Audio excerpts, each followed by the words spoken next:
आगे क्या स्टार्ट हो गई स्टार्ट। ठीक है, आवाज़ आ रही है मेरी? इसमें थोड़ा लेट क्यों चलता है? लेट आता है इसमें। ठीक है चलो, कोई नहीं। अब देखो, कल हमने पढ़ा था विखंडन।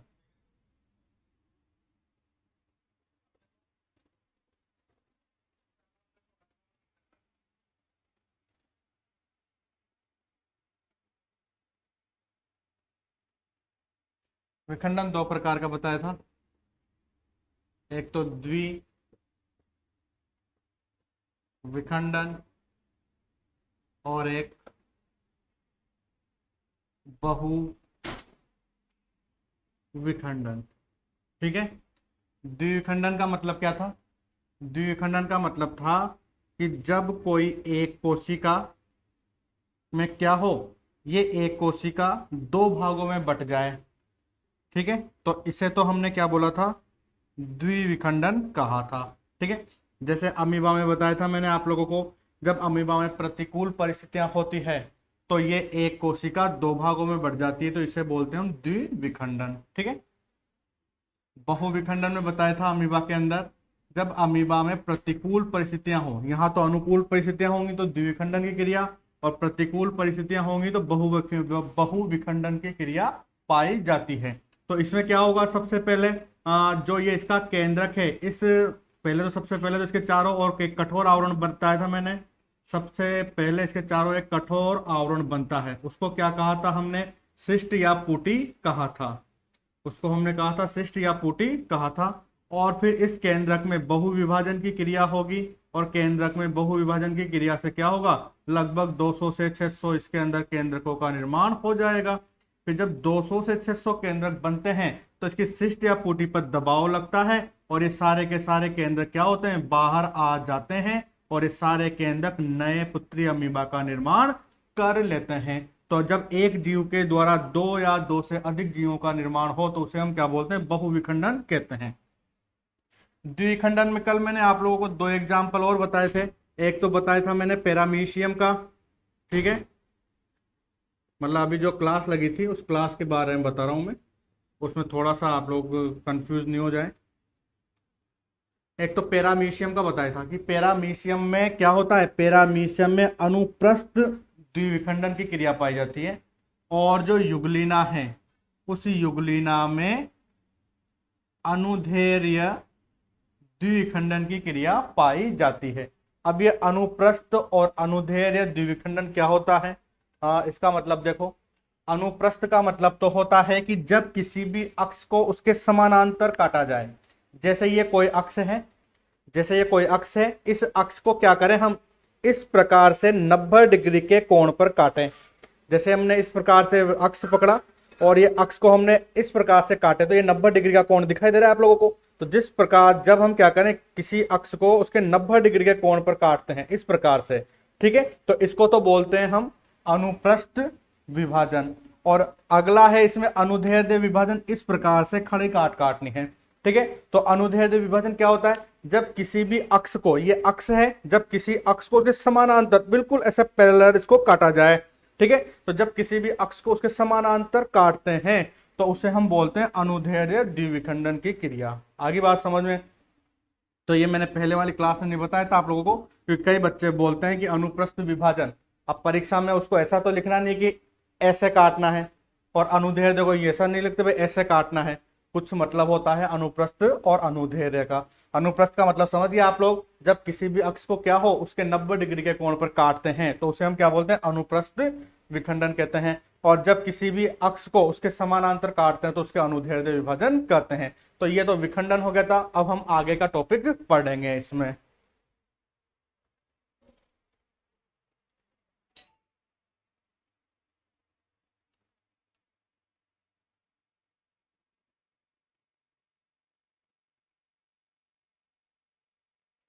कोई कमेंट्स आए तो बता देना।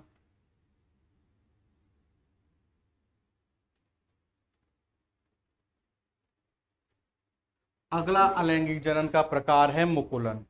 ठीक है, अब मुकुलन की विधि में क्या होगा कि मुकुलन की विधि में जो मुकुलन की विधि है, ये जो मुकुलन की विधि है, इस मुकुलन जो ये मुकुलन है, ये मुकुलन एक कोशिकीय व बहु कोशिकीय, एक कोशिकीय व बहुकोशिकीय जीवों में पाया जाता है। ठीक है, तो जो मुकुलन की क्रिया है, ये मुकुलन की क्रिया एक कोष के जीवों में पाई जाएगी और बहुकोष के जीवों में भी पाई जाती है। दोनों प्रकार के जीवों में पाई जाती है। तो सबसे पहले तो हम पढ़ेंगे एक कोष के जीवों में मुकुलन। नंबर 1 क्या पढ़ना है हमें? एक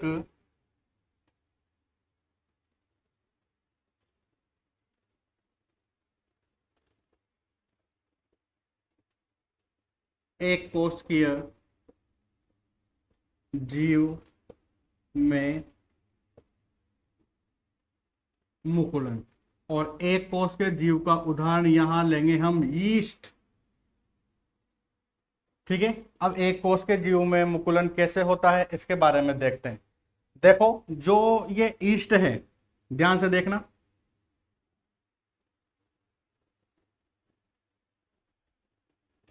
ये यीस्ट है। ठीक है, इस यीस्ट के ऊपरी सिरे पर पाया जाता है केंद्रक। ये क्या है? यीस्ट। ठीक है, इस यीस्ट के ऊपरी सिरे पर पाया जाता है केंद्रक। ठीक है, सबसे पहले क्या होगा, इस यीस्ट के ऊपरी सिरे पर जो केंद्रक पाया जाता है, इस केंद्रक में विभाजन की क्रिया होगी और केंद्रक में विभाजन की क्रिया के फलस्वरूप ये केंद्रक है और केंद्रक में क्या हो रहा है? यहां पर केंद्रक में विभाजन हो रहा है। ठीक है, तो केंद्रक में विभाजन की क्रिया के फलस्वरूप इसके शीर्ष पर एक अतिवृद्धि बन जाती है। तो जैसे ये विभाजन होगा तो यहां पर क्या बन जाएगी? एक अतिवृद्धि बन जाएगी। इस अतिवृद्धि को हम क्या बोलते हैं? इस अतिवृद्धि को बोलते हैं हम मुकुल। क्या बोलते हैं इस अतिवृद्धि को? इस अतिवृद्धि को बोलते हैं हम मुकुल। ठीक है, फिर ये जो मुकुल है, ये जनक जीव से पोषक पदार्थ को ग्रहण करके, ये मुकुल क्या करेगा? जनक जीव से पोषक पदार्थ ग्रहण करके ये मुकुल बन गया। ये मुकुल है, ये जनक जीव से पोषक पदार्थ ग्रहण करके आकार में क्या हो जाता है? आकार में बड़ा हो जाता है। ठीक है, आकार में बड़ा हो गया और ये मुकुल इस जनक जीव से अलग होकर, ये तो है जनक संतति। ठीक है, और ये क्या हुआ? इससे अलग हो गया। इससे अलग होकर नए यीस्ट का निर्माण करता है। तो ये दोनों अब क्या कहलाएंगे? ये पुत्री संतति कहलाएंगे। ठीक है, तो ये क्या हुआ, नए ईस्ट का निर्माण हो गया। तो एक कोशिका के द्वारा दो संतति का निर्माण हो गया। अलैंगिक जनन में, नीचे नहीं दिखाई दे रहा, देखो इधर, यहां से वापस देखो। सबसे पहले तो क्या होगा, ये ईस्ट है, ईस्ट के ऊपरी सिरे पर क्या होता है, ईस्ट के ऊपरी सिरे पर केंद्रक पाया जाता है। इस केंद्रक में विभाजन होता है। इस केंद्रक में विभाजन के फल स्वरूप इसके शीर्ष भाग पर एक अतिवृद्धि बनती है। क्या, किसका निर्माण होगा, एक अतिवृद्धि का निर्माण होता है। इस अतिवृद्धि को क्या बोलते हैं, हम मुकुल कहते हैं। फिर ये अतिवृद्धि क्या करती है, पोषक पदार्थों को ग्रहण करती है। ठीक है, ये अतिवृद्धि क्या करेगी, पोषक पदार्थों को ग्रहण करती है, और पोषक पदार्थों को ग्रहण कर आकार में क्या हो जाती है, बड़ी हो जाती है।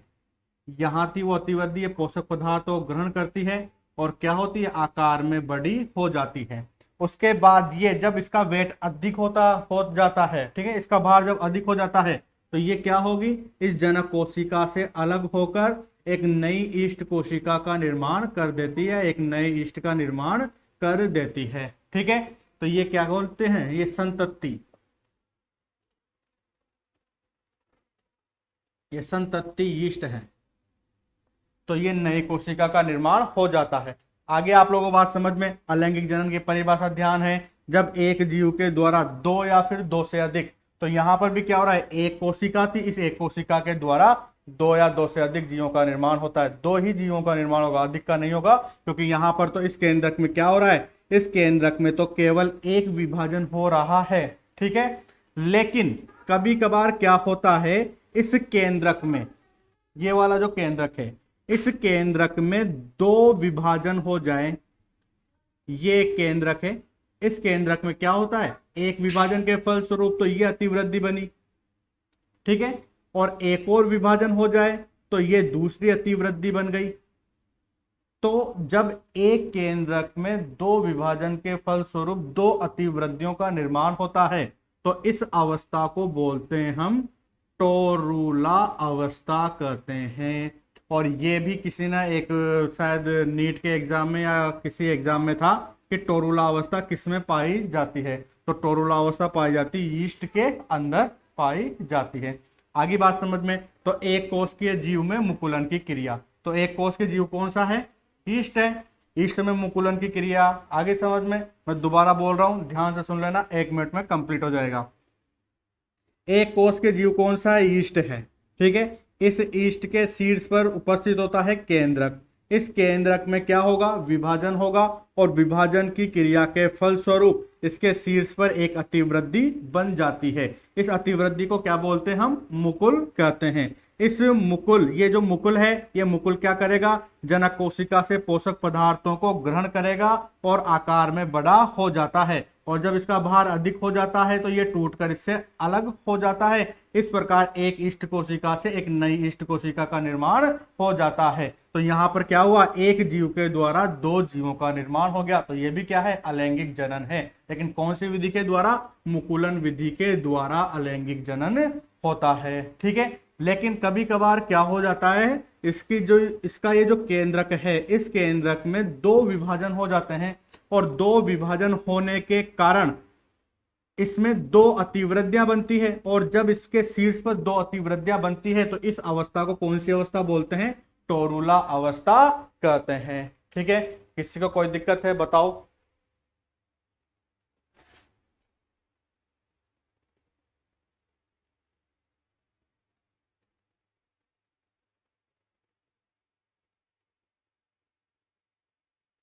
मेरे लाइव क्यों नहीं चल रहा, कमेंट्स आया क्या।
नहीं।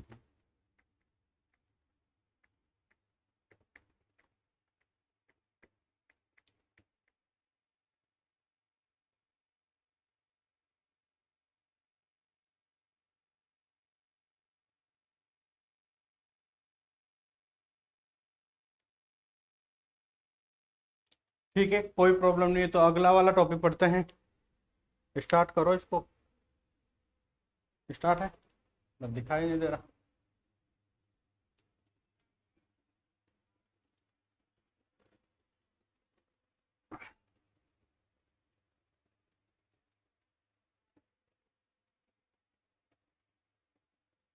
एक कोष के जीव का एक और एग्जाम्पल है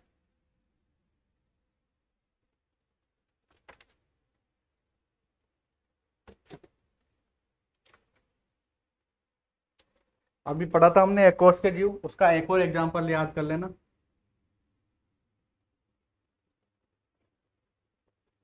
राइजोपस। राइजोपस में भी मुकुलन की विधि के द्वारा अलैंगिक जनन होता है। ठीक है, अब दूसरा पढ़ेंगे हम।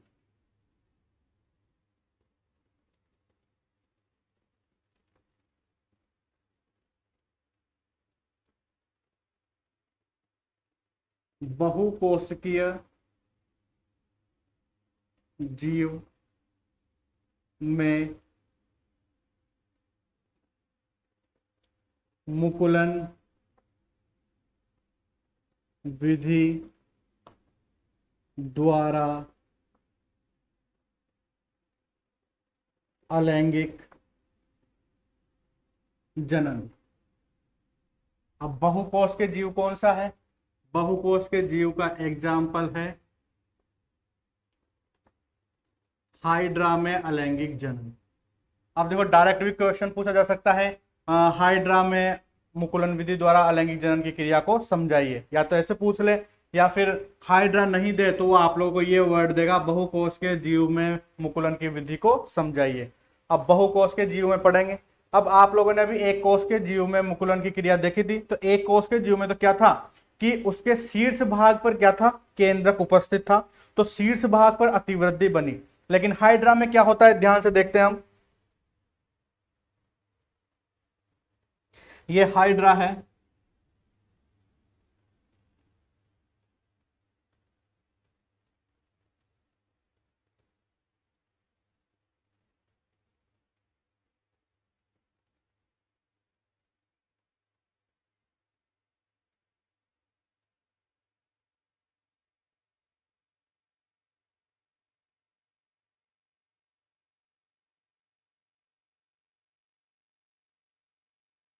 थोड़ा बड़ा बन गया।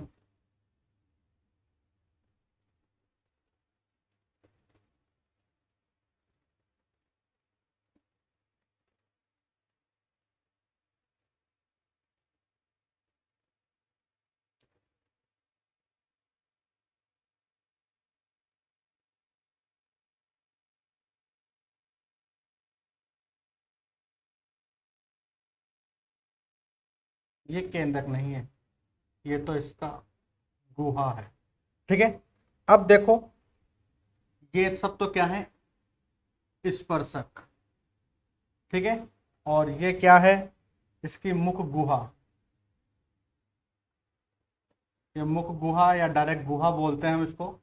और इसमें ये भाग है इसका आधार, और ये वाला भाग है इसका केंद्रक। ठीक है, बचपन में कभी 9th 10th में देखा हो हाइड्रा का डायग्राम, तो ऐसा ही होता है। ठीक है, तो इसमें क्या होगा, हाइड्रा में जो अलैंगिक जनन के समय क्या होगा, इसके आधार भाग से, क्योंकि केंद्रक इसके आधार भाग पर है, तो इसके आधार भाग से क्या होगा, एक अतिवृद्धि का निर्माण होता है। इसमें क्या होगा, इसके आधार भाग से एक अतिवृद्धि का निर्माण होता है। ठीक है, यहां बना देता हूं मैं इसको। ये हाइड्रा है,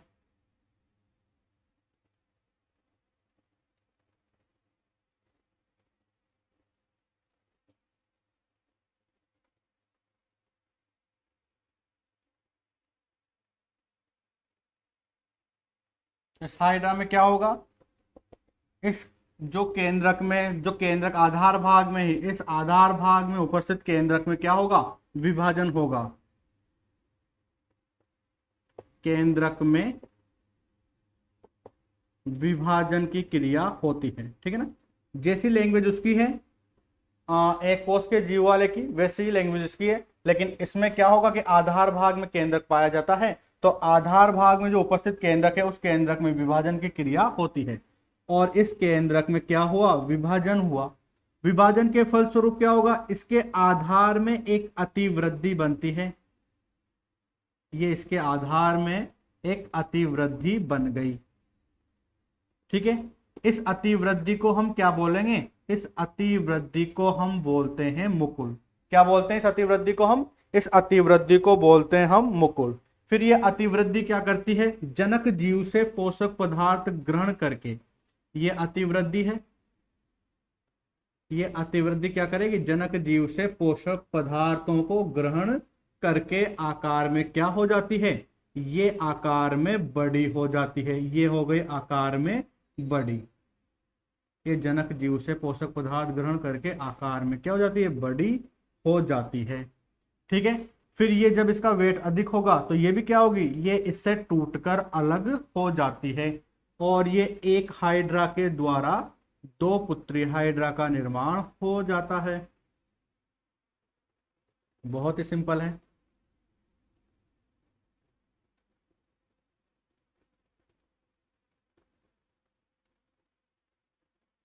थोड़ा सा ऐसा ही है भाई बोर्ड पे।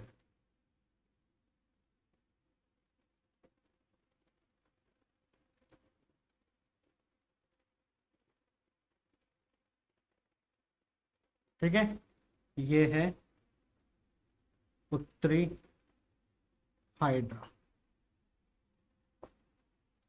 ठीक है।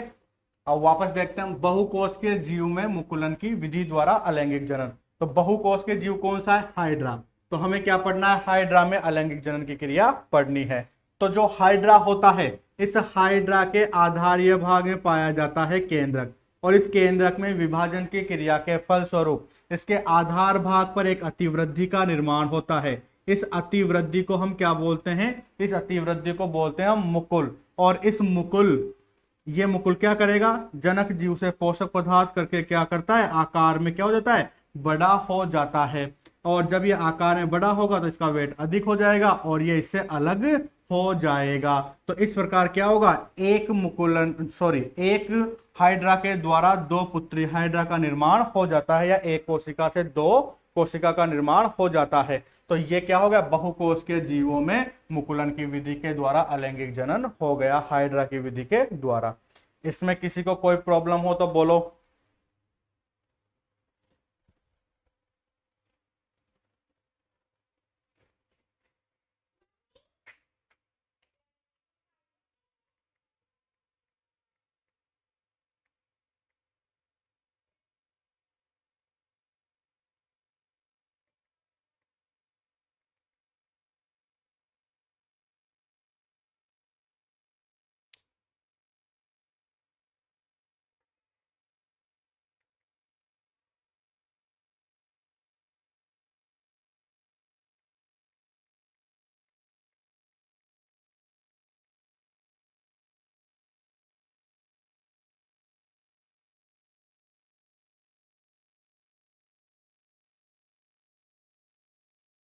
ये एक कोष के जीव में हो गया, और बहुकोष के जीव में मुकुलन की विधि के द्वारा अलैंगिक जनन की क्रिया हो गई, ठीक है।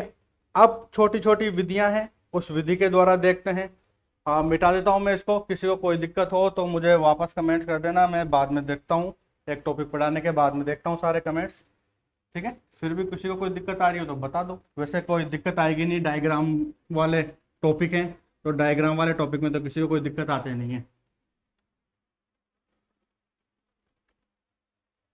और जब क्लास में बैठे रहोगे तो कोई दिक्कत आएगी ही नहीं।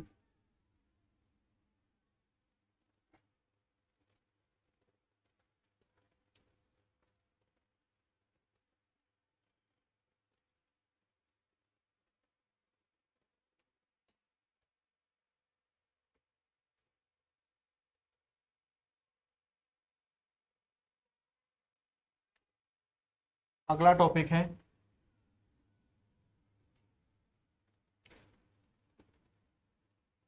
जेम्यूल या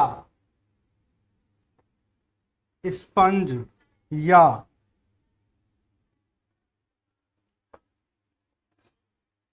अंतर्जात। जेम्यूल, स्पंज या अंतर्जात विधि द्वारा अलैंगिक जनन की क्रिया। जेम्यूल, स्पंज या अंतर्जात विधि द्वारा अलैंगिक जनन।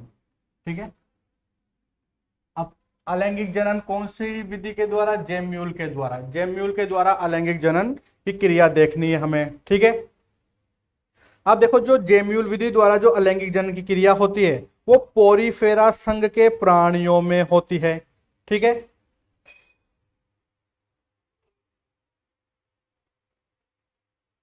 इसमें देखो मैं एक डायग्राम बनाता हूं, डायग्राम को देखना पहले तो।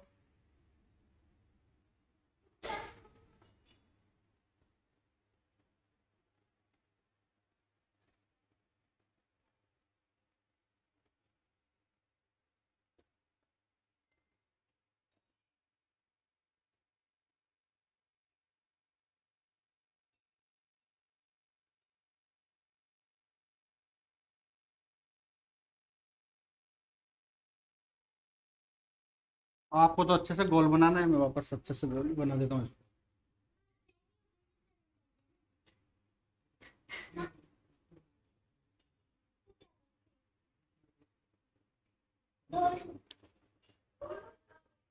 मैं भी नहीं पीऊंगा, मेरे मत ना, चाय मत बनाना।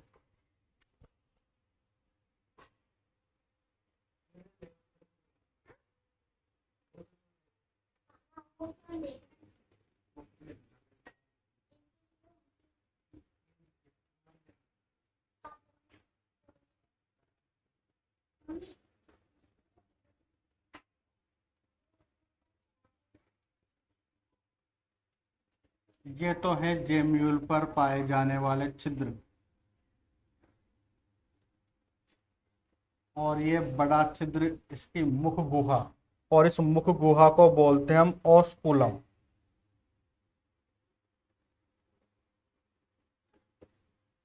ये बड़ा वाला जो छिद्र है, इस बड़े वाले जो छिद्र को बोलते हैं हम ओस्कुलम। ठीक है, और इस ओस्कुलम छिद्र के अंदर की ओर छोटे छोटे कण पाए जाते हैं। ये छोटे छोटे कण हैं।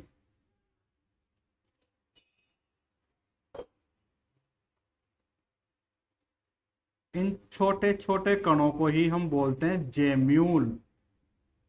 ये जितने भी इसके अंदर पाए गए हैं ये सब क्या है?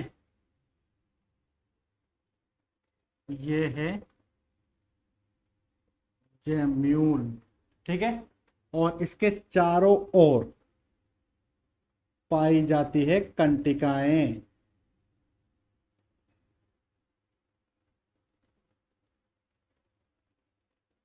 चारों ओर क्या पाई जाती हैं? कंटिकाएं।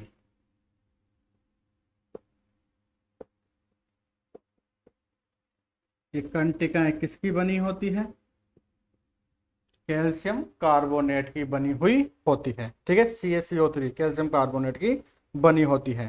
ठीक है, और ये जो, अब ध्यान से सुनना, इसमें क्या होगा कि हम पढ़ रहे हैं जेम्यूल या स्पंज या अंतर्जात विधि के द्वारा अलैंगिक जनन। ठीक है, अब ये आप लोगों को जब एग्जाम में आता है तो ये डायरेक्ट इससे के नाम से आता है, स्पंज के द्वारा अलैंगिक जनन की क्रिया को समझाइए।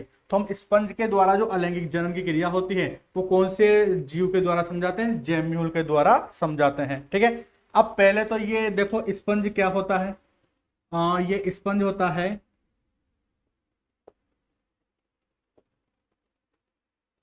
पोरीफेरा संघ के प्राणी। ठीक है, अब आप लोगों ने ये तो चीजें 11th में पढ़ के आए होंगे, पढ़ के आए हो ना? 11th में RBSC वाला जो कोर्स था ना उसमें दे रखे हैं ये सारे के सारे, और RBSC वाला नहीं हो तो फिर भी NCERT में भी दे रखे हैं ये सारे। पता होगा ना, वो 9 संघ थे, porifera, coelenterata, platyhelminthes, aschelminthes, nematoda, arthropoda, mollusca, mollusca, arthropoda, echinodermata और हेमिकोडेटा। 9 तक तो हो गए। हेमिकोडेटा दोनों के मध्य की योजक कड़ी है। तो ये 9 संघ पढ़े होंगे आप लोगों ने, जरूर पढ़े होंगे, पढ़ाए में होंगे आपके टीचर ने। पोरीफेरा, ठीक है। तो सबके अर्थ होते हैं ये। अब इसका अर्थ क्या है? पोरीफेरा। ये 2 शब्दों से मिलकर बना हुआ है। पोरी मतलब पोर। पोरी का अर्थ क्या समझेंगे हम यहां पर? पोर। और पोर का अर्थ क्या होता है? छिद्र, ठीक है। फेरा, फेरा मीन्स होता है जंतु, ठीक है। ऐसे जंतु जिनके शरीर पर क्या पाए जाते हैं? छिद्र। ऐसे जंतु जिनके शरीर पर क्या पाए जाते हैं? छिद्र पाए जाते हैं। तो उन सभी जंतुओं को किस में रखा जाता है? पोरीफेरा संघ में रखा जाता है। आगे बात समझ में? तो पोरीफेरा संघ के जंतु, वो आप लोगों ने स्पंज देखा है ना, गद्दा जिसको बोलते हैं। आप लोगों को गद्दा ऐसा दिखाई देता है बाहर से बिल्कुल ठोस, मतलब अगर छुओ नहीं तो आप लोग उसको स्पंज, आप लोग उसको टच कर लोगे तो पता चल जाएगा तो स्पंज है। तो बाहर से तो ऐसा दिखाई देगा बिल्कुल ठोस है भाई, आर पार से हवा नहीं जा सकती। लेकिन जब आप ऊपर से पानी डालते हो उसमें, तो धीरे धीरे धीरे धीरे क्या होता है? उसमें पानी नीचे आ जाता है। ब्रेड वगैरह बहुत सारे एग्जाम्पल ले सकते हैं इसमें, लेकिन हम तो स्पंज के द्वारा समझ रहे हैं, तो स्पंज वो गद्दे वाला समझ में आ जाएगा। इसमें भी क्या है कि इसके चारों ओर तो छिद्र होते हैं ये, ठीक है ना। तो ये चारों ओर छिद्र हैं, तो इसलिए ये इसको कौन से संघ में रखा गया है? पोरीफेरा संघ में रखा गया है। तो ये जो पोरीफेरा संघ का ये जो प्राणी है, इस प्राणी के शरीर के अंदर क्या पाए जाते हैं? इस प्राणी के शरीर के अंदर ये सारे क्या है? जेम्यूल। ये लिख रखा, इस प्राणी के शरीर के अंदर क्या पाए जाते हैं? जेम्यूल पाए जाते हैं। तो ये जितने भी जो जेम्यूल है, तो इस ओस्कुलम छिद्र के द्वारा जितने भी जेम्यूल बाहर आएंगे, 5 आए, 10 आए, 15 आए, जितने भी जेम्यूल बाहर आएंगे, वो जेम्यूल क्या करेंगे? नए जीव का निर्माण कर लेते हैं, ठीक है। तो अलैंगिक जनन में हमने यही तो पढ़ा था कि एक जीव के द्वारा 2 या 2 से अधिक जीवों का निर्माण हो जाए। तो यहां पर भी क्या है? ये एक ही जीव है, और इस एक जीव के द्वारा क्या हो रहा है? बहुत सारे जेम्यूल बाहर निकलेंगे। तो जितने जेम्यूल बाहर निकलेंगे उतने ही नए जीव का निर्माण हो जाएगा। तो मुख्य तो आप लोगों के मुकुलन और विखंडन था। इसके बाद छोटे छोटे टॉपिक आते हैं जेम्यूल के द्वारा। तो जेम्यूल आप लोग समझिए कि जो पोरीफेरा संघ के जो प्राणी होते हैं, उन प्राणियों के अंदर जेम्यूल कण पाए जाते हैं। ये जेम्यूल कण जितने बाहर निकलेंगे ओस्कुलम छिद्र के द्वारा, उतने ही नए जीवों का निर्माण हो जाएगा, ठीक है। सिंपल सा टॉपिक था, कोई विशेष बात नहीं थी।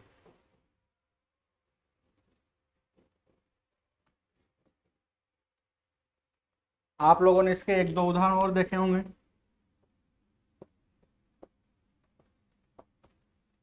साइकोन,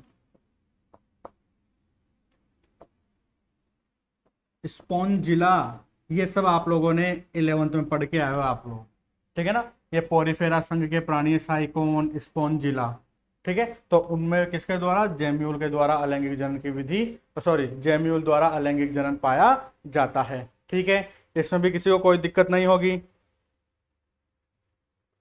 अब अगला हम पढ़ने वाले हैं कोनिडिया द्वारा अलैंगिक जनन। इसमें किसी को कोई प्रॉब्लम हो तो बोल दो भाई।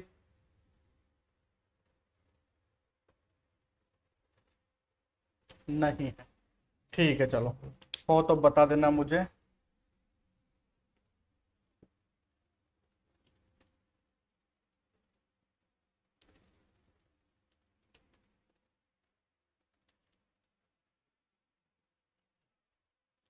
अगला टॉपिक,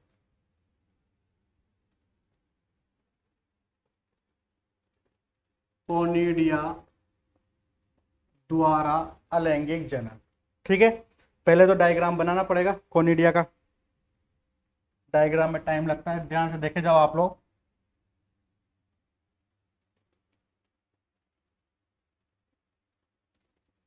कोनिडिया, कोनिडिया द्वारा जो अलैंगिक जनन होगा वो कवकों में पाया जाता है। किसमें पाया जाएगा? कवक में। तो ये किसका डायग्राम बना रहे हैं हम? कवक का। ये कवक है।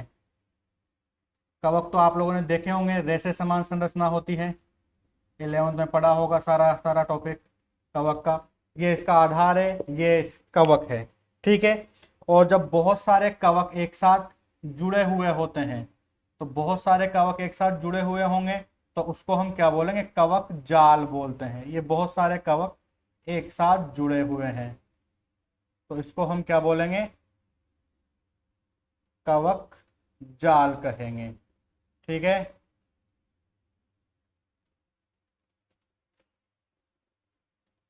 ये क्या हो गया, कवक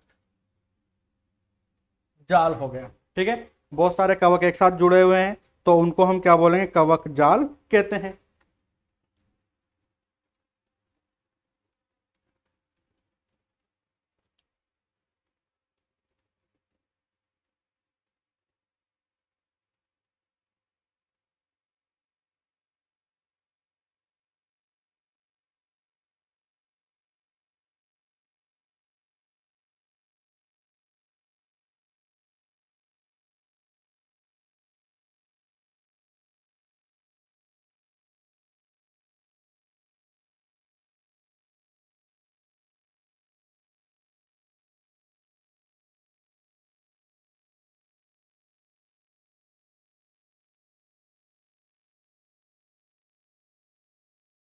ये क्या है, कवक जाल है।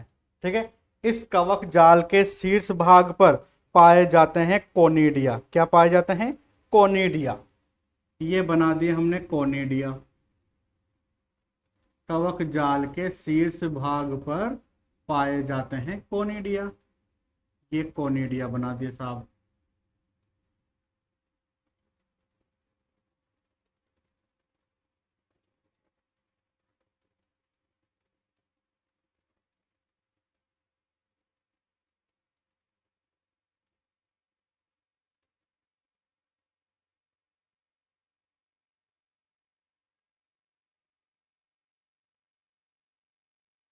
ये क्या बना दिया मैंने, ये बना दिए मैंने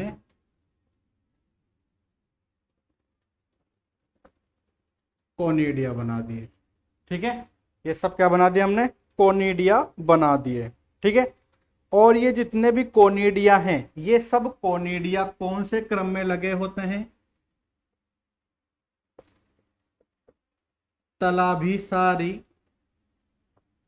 क्रम में लगे होते हैं।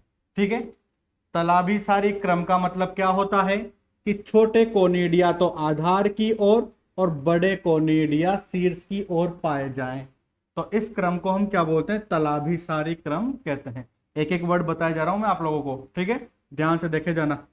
ये जो ये तो है एक कवक, और ये कवक का आधार, और बहुत सारे कवक जब आपस में जुड़ जाए तो उनको बोलते हैं हम कवक जाल।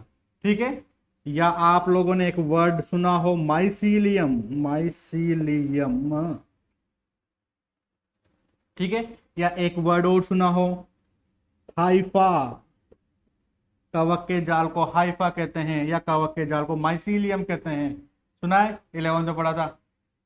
हाइफा तो सुना होगा। ठीक है, कोई बात नहीं, कवक जाल को हाइफा कहते हैं, ये याद रख लेना आप लोग डायरेक्ट। आगे बात समझ में, ठीक है, आगे बात समझ में, हाइफा। ठीक है, अभी तो अपन को मेन बात करनी है। थोड़ा क्या है, 11th के टॉपिक मुझे ऐसा लगता है भाई आप लोगों ने नहीं पढ़े हो, इसलिए मैं बीच बीच में बोल देता हूँ। अभी तो अपन को डायरेक्ट ये पढ़ना है।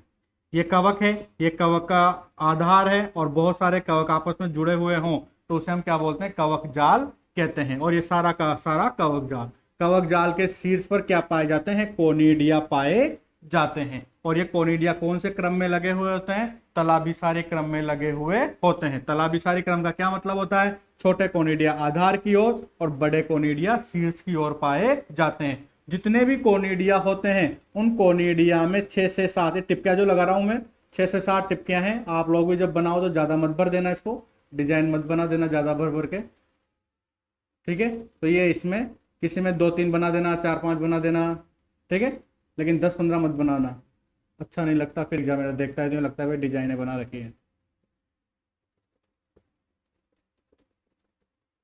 इसमें क्या होंगे, इधर लिख देता हूं मैं, 6 से 7 क्या पाए जाएंगे इस कोनिडिया के अंदर, 6 से 7 जो स्पोर पाए जाते हैं। 6 से 7 क्या पाए जाएंगे, जो स्पोर पाए जाते हैं। तो अब देखो, जितने भी, देखो डायग्राम बड़ा है लेकिन लैंग्वेज ज्यादा बड़े नहीं है इसकी, अपन को इसमें सिंपल सा समझना है। कोनिडिया द्वारा अलैंगिक जनन, तो कोनिडिया द्वारा अलैंगिक जनन किस में होता है, कवकों के द्वारा कोनिडिया द्वारा अलैंगिक जनन होता है। इस अलैंगिक जनन में क्या हो, शुरू से बोलता हूं मैं दोबारा, जो कवक होते हैं, कवकों के कवक होते हैं, कवक जब बहुत सारे समूह में होते हैं तो उसे क्या बोलते हैं? कवक जाल कहते हैं। कवक जाल के शीर्ष भाग पर कोनिडिया तलाबिसारी क्रम में लगे हुए होते हैं। तलाबिसारी का अर्थ होता है छोटे कोनिडिया आधार की ओर, बड़े कोनिडिया शीर्ष की ओर। प्रत्येक कोनिडिया के अंदर क्या होगा? 6 से 7 जूस्पोर पाए जाते हैं। जब ये कोनिडिया टूट जाते हैं, जैसे ये वाला कोनिडिया नष्ट हो गया, इसकी ऊपरी सतह टूट गई, ठीक है, तो ये सारे के सारे जूस्पोर क्या होंगे? जूस्पोर ऐसा होता है, ऐसा होगा, ठीक है। तो जू स्पोर क्या होंगे? बाहर आ जाएंगे। जितने जू स्पोर बाहर आएंगे वातावरण में, उतने ही क्या होंगे? नए कवकों का निर्माण कर देते हैं। आगे बात समझ में? तो अलैंगिक जनन में हम यही तो पढ़ते आ रहे हैं, एक जीव के द्वारा। अब यहाँ एक कोनिडिया था, एक कोनिडिया में 6 से 7 जू स्पोर थे, तो जितने जितने जू स्पोर बाहर आते जाएंगे उतने ही नए जीवों का निर्माण होता जाता है। आ गई ना बात समझ में? ठीक है, किसी को कोई दिक्कत है इस टॉपिक में? देख लेना आप लोग, मुझे बता देना। ये डायग्राम देख लो अच्छे से।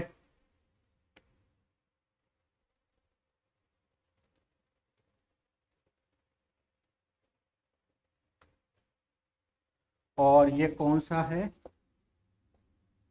Penicillium conidia.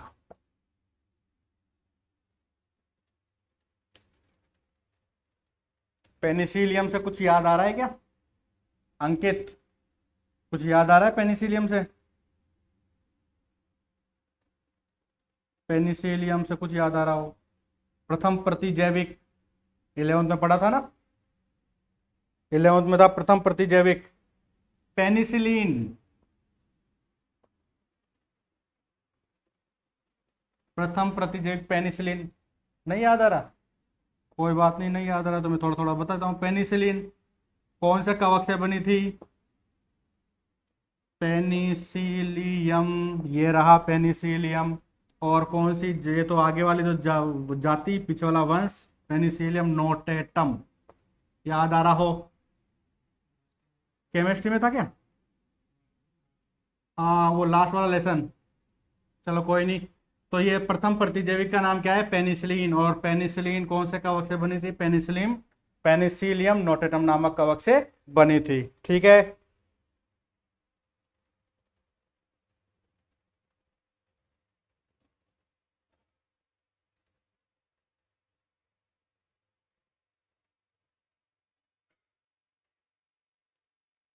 इसमें एक नोट लिख लेते हैं अपन, एक्स्ट्रा पॉइंट है ये। आप लोगों ने सरसों का पादप देखा है ना? उस सरसों के पादप पर कभी कभार देखना आप लोग, सरसों के पादप की पत्तियों पर एक सफेद रंग का पाउडर पाया जाता है। देखा होगा आप लोगों ने, सरसों की पत्तियां होती है, उस पर सफेद रंग का पाउडर पाया जाता है। वो जो पाउडर है, वो पाउडर भी क्या होता है? क्या होता है वो पाउडर? वो पाउडर भी क्या होता है? कवक ही होता है। और उस कवक का नाम क्या है? उस कवक का नाम है एल्बुगो, ठीक है। और ये कौन से किसका सदस्य है? Phyco mycetes, phycomycetes. 11th में एस्कोमाइसिटीज, बेसिडोमाइसिटीज पढ़े हैं ये सब? फाइकोमाइसिटीज, डिटोरोमाइसिटीज नहीं पढ़े? कवक की प्रजाति, पहला दूसरा लेसन ही देखना, उसमें दे रखा है कवक की प्रजाति फाइकोमाइसिटीज। तो फाइकोमाइसिटीज का सदस्य है कवक। तो इसको एक्स्ट्रा में याद रख लेना आप लोग। जो सरसों है, सरसों के पादप की पत्तियों पर एक सफेद रंग का पाउडर पाया जाता है। वो सफेद रंग का पाउडर क्या है? वो कवक ही होता है। उस कवक का क्या नाम है? एल्बुगो, ठीक है। और ये किसका है? फाइकोमाइसिटीज का सदस्य होता है। ये पॉइंट भी आप लोगों के कंप्लीट हो गया। अब अगला पॉइंट देखते हैं हम। टाइम कितना हुआ? कितने घंटे, कितना टाइम हो गया इस क्लास में चलते हुए? 45 मिनट, ठीक है भाई।